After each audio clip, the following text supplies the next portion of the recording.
Ликвидирован глава ХАМАС, разрешение на использование западной техники в России, а также ядерное оружие для Украины. Обо всем этом расскажу подробнее в эфире «Нехта». Самые важные и интересные новости.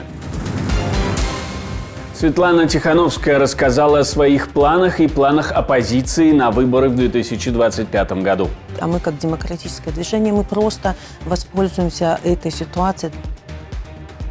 F-16 смогут залетать в Россию, но при одном условии. Мы разрешаем Украине использовать F-16 для самообороны. Зеленский дает Трампу справедливый, на его взгляд, выбор. Або у України буде ядерна зброя, і тоді це для нас захист.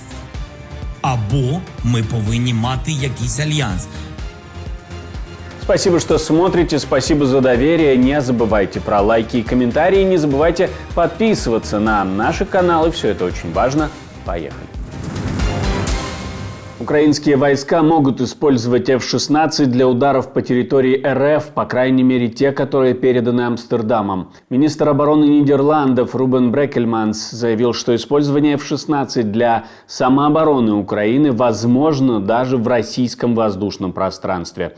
По его словам, международное право не устанавливает ограничений по расстоянию, и Украина имеет право применять эти истребители для защиты, включая перехват ракет и удары по военным объектам, таким как аэродромы на территории России.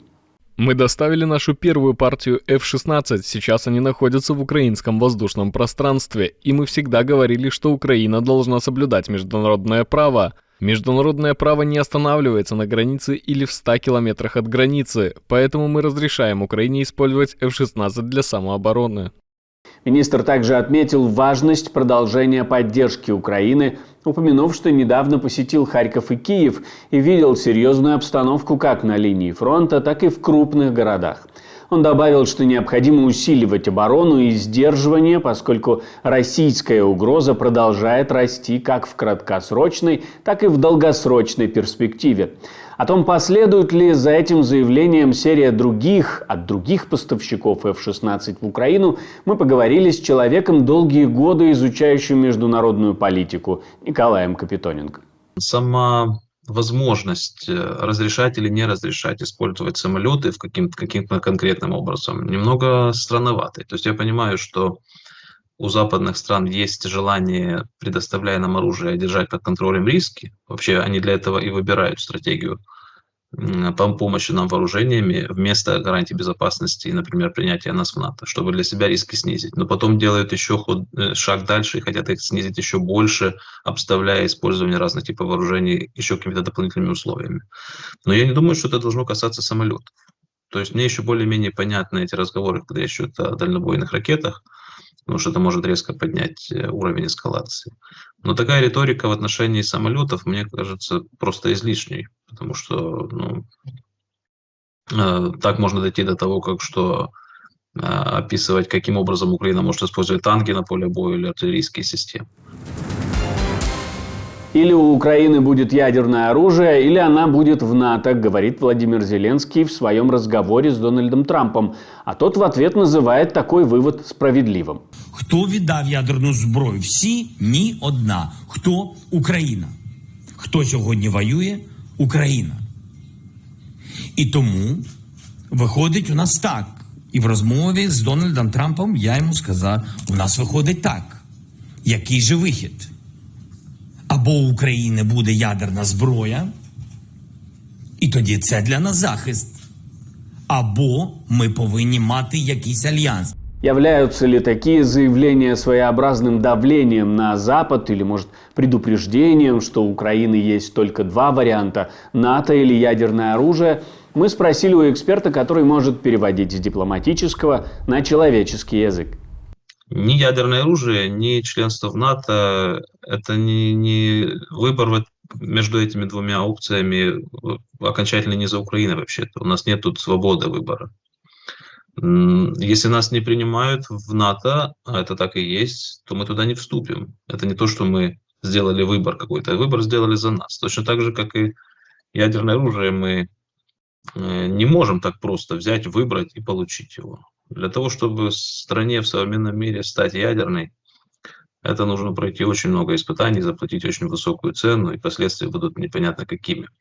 Поэтому, если это угроза или способ давления на, в данном случае на Трампа, то он не будет работать, потому что она не выглядит как эта угроза, как заслуживающая доверия, как серьезная угроза. Все понимают, что перспектив стать ядерной державой Украины нет никаких. Так же, как и нет перспектив, по крайней мере, в краткосрочной перспективе присоединиться к НАТО. То есть я думаю, что если Зеленский сказал это в разговоре с Трампом, то за этим стоит желание поговорить с американцами понятным им языком, потому что и тема НАТО, и тема ядерного оружия для Трампа понятна, близка, важна, и, наверное, это то, что он услышит. Светлана Тихановская в интервью немецкому изданию «Бильд» рассказала о планах демократических сил на выборы в Беларуси в 2025 году. По ее словам, она не собирается участвовать в процедурах, поскольку ее мандат от народа до организации свободных выборов, а не на 5 лет. Тихановская подчеркнула, что выборы 2025 года при режиме Лукашенко будут лишь самоназначением и не имеют ничего общего с настоящими выборами в условиях репрессий, отсутствия гражданского общества и независимых СМИ. Невозможно говорить о реальных выборах. Демократическое движение намерено использовать ситуацию для мобилизации белорусов и запланировало кампанию по делегитимизации Лукашенко. И то, что будет организовано режимом Лукашенко в 2025 году, не имеет никакого отношения к выборному процессу вообще. Это будет назначение Лукашенко самим себя, это будет, не знаю, цирк, это будет ритуал какой-то такой, да, советский, но абсолютно не выборы. В стране, где лидеры мнений, они сидят в тюрьме, где нет гражданского общества, оно уничтожено, где свободные медиа все вынуждены были уехать и признаны экстремистскими, где каждый день происходят репрессии, чтобы не дать людям право голоса, мы не можем говорить вообще о выборах. Поэтому, конечно, Лукашенко, скорее всего, будет этот ритуал проводить, а мы, как демократическое движение, мы просто воспользуемся этой ситуацией для политической мобилизации белорусов. Президентские выборы в Беларуси должны состояться до 20 июля 2025 года, но демократические силы планируют добиваться их непризнания международным сообществом. Кандидат в президенты США от Демократической партии заявила, что она не Джо Байден. Не собирается повторять его или чью-то риторику и, в принципе, собирается перевернуть страницу. Let me be very clear. My presidency will not be a continuation of Joe Biden's presidency. Позвольте мне быть предельно ясной. Мое президентство не будет продолжением президентства Джо Байдена. Как и каждый новый президент, вступающий в должность, я привнесу свой жизненный опыт, свой профессиональный опыт, а также свежие и новые идеи. Я представляю новое поколение лидеров. Я, например, человек, который не провел большую часть своей карьеры в Вашингтоне. Я приглашаю к обсуждению идей республиканцев, которые поддерживают меня, которые были со мной на сцене несколько минут назад. Представителей бизнеса и других людей, которые могут внести свой вклад в решения, которые я принимаю. Глава политбюро Хамас Яхья Синвар, скорее всего, погиб в секторе Газа. Об этом пишет Sky News Arabia. Израильская телекомпания Кан подтвердила его смерть, ссылаясь на якобы результаты анализа ДНК, но официального оглашения пока не было, если не считать официальным пост министра обороны Израиля в соцсети X с картинкой с перечеркнутым Синваром, но и заявление Цахал в той же социальной сети.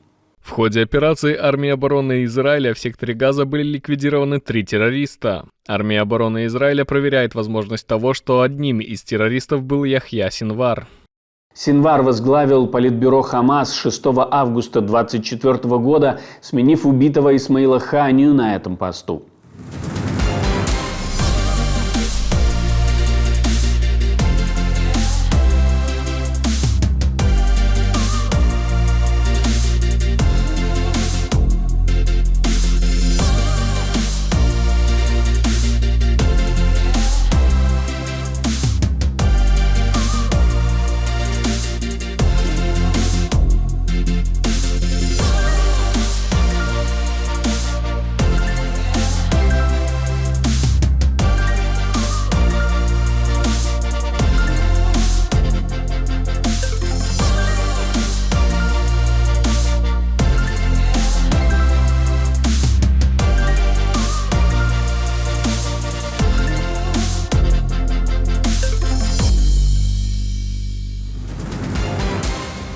Спасибо, что смотрите, спасибо за доверие. Не забывайте про лайки и комментарии, не забывайте подписываться на канал, все это очень важно. Ну а у меня на этом все. До встречи и хороших вам новостей.